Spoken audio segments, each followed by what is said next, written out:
l'essai consiste à essayer une poutre IPE sur 2 appuis chargée de façon ponctuelle. On enregistre simultanément au niveau de l'aile supérieure et du point d'application de la charge le déplacement horizontal et le déplacement vertical.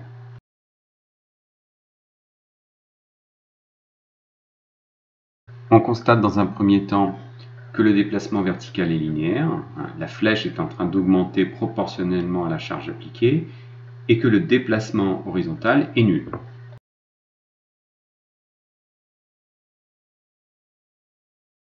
Puis soudainement le déplacement vertical cesse d'augmenter et le déplacement horizontal augmente de façon très importante, la poutre est en train de déverser.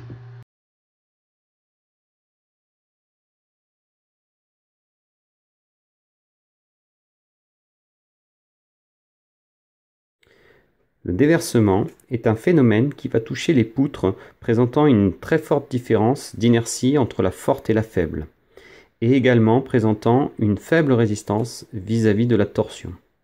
Ce qu'il faut comprendre, c'est que le déversement va être produit uniquement lorsque la poutre est fléchie dans son plan fort, autour de sa forte inertie.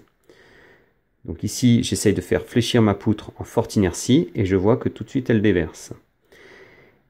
Lorsque je fléchis la poutre en faible inertie, il n'y a aucun problème de déversement. La poutre reste parfaitement dans son plan. Les poutres en I sont particulièrement sensibles au déversement.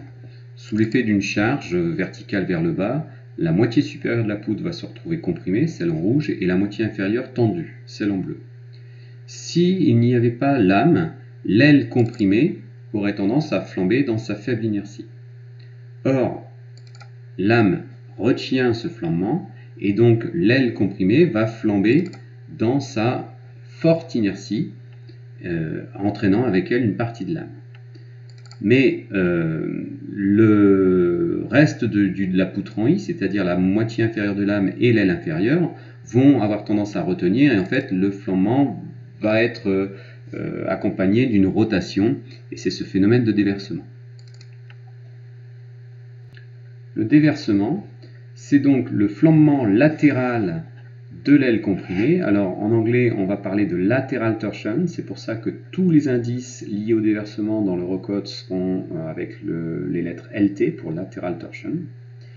Et donc si on veut limiter le risque de déversement, ça va consister à maintenir cette aile comprimée vis-à-vis de ce déplacement latéral, et on va donc ainsi jouer sur la longueur de déversement de l'aile comprimée. Prenons l'exemple de traverse de portique. Les poteaux vont donc servir d'appuis verticaux, donc dans le sens Z. Les stabilités de long pan vont permettre de bloquer le déplacement dans le sens Y, donc dans le sens transversal vis-à-vis de la traverse. La poutre au vent transversale va elle aussi permettre de bloquer les déplacements transversaux de la traverse, donc dans le sens Y, à chaque montant de la poutre au vent. Donc les montants ici sont les pannes. Et donc ceci, quelle que soit la traverse de portique envisagée, à partir du moment où elles sont toutes reliées aux différents montants de la poutre au vent.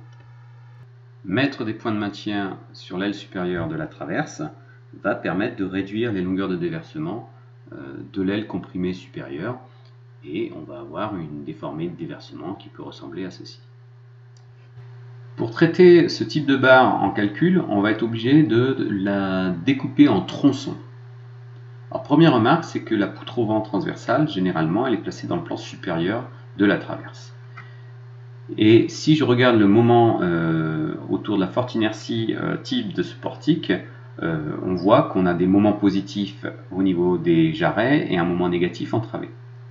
Donc ce moment négatif a tendance à comprimer l'aile supérieure, et dans ce cas-là, la poutre au vent joue très bien son rôle puisqu'elle maintient l'aile supérieure, et on va donc avoir 6 tronçons de poutre à étudier pour le déversement de l'aile supérieure.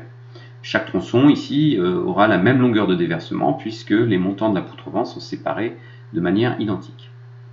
Mais que se passe-t-il lorsque le moment devient positif, c'est-à-dire lorsque l'aile inférieure est comprimée? Eh bien, dans notre exemple, il n'y a aucun point de maintien intermédiaire entre les deux poteaux pour tenir l'aile inférieure. On a donc un tronçon d'aile inférieure comprimée. Même si le moment ne comprime pas intégralement tout le tronçon, comme il y a une partie du tronçon dont l'aile est comprimée, eh bien en fait on va prendre comme longueur de déversement la longueur totale entre deux points de maintien.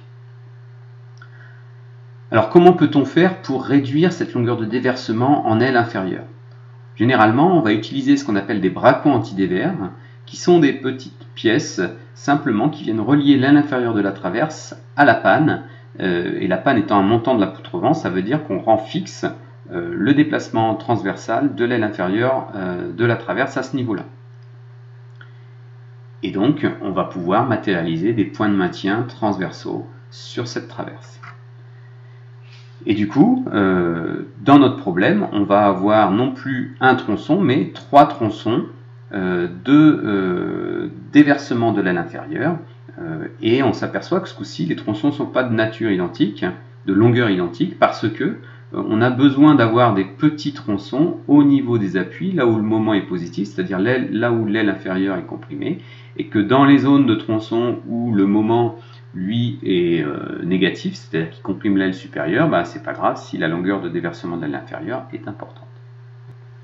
Alors bien entendu, si le vent est au soulèvement, le diagramme de moment s'inverse, il devient positif en travée, donc il va comprimer l'aile inférieure en travée, et il faudra s'assurer que la longueur du tronçon 2, ici, qui est un tronçon où majoritairement l'aile inférieure est comprimée, convient, et si la barre déverse, il faudra rajouter un point de maintien, généralement à mi-longueur, donc pour pouvoir diminuer la longueur de déversement de l'aile inférieure.